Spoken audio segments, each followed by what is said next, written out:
Quand on étudie, et surtout quand on met en pratique l'enseignement d'un courant miracle, particulièrement le processus du pardon véritable, on commence à se libérer des blocages qui se trouvent dans notre esprit inconscient. Et donc on fait de plus en plus l'expérience de la paix intérieure et d'un sentiment de liberté qui grandit. Mais il se produit aussi autre chose qui n'est pas très agréable. Et donc, oui, il y a une bonne et une mauvaise nouvelle. Et il faut le savoir. La mauvaise nouvelle, c'est que cela ne plaît pas à l'ego. Il n'aime pas ça du tout. L'ego va se sentir menacé par notre démarche et par notre désir de liberté. Et il ne va pas être d'accord avec le travail qu'on fait. Il va se rebeller. Il va utiliser tous les subterfuges possibles pour nous empêcher de suivre notre route et pour nous empêcher de libérer notre esprit de son emprise. L'ego va tout faire pour saboter notre motivation, notre pratique, pour empêcher la libération et l'éveil de notre esprit et pour nous empêcher de retrouver la mémoire de notre vraie identité.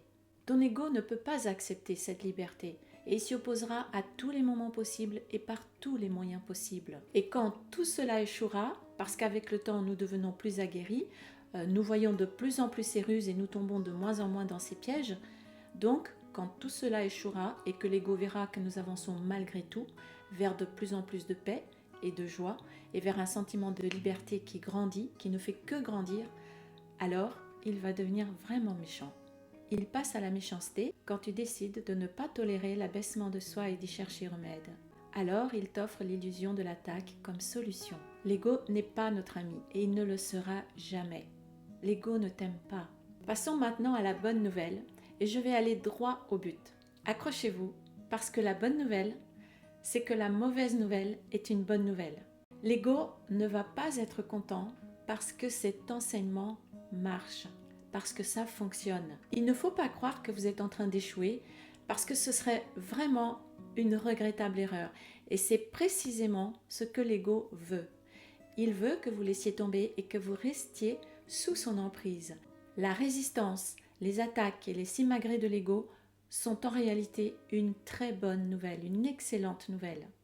Parce qu'on pourrait croire que c'est le signe que l'enseignement ne marche pas, mais vraiment, ce serait une mauvaise conclusion. Parce que c'est tout le contraire.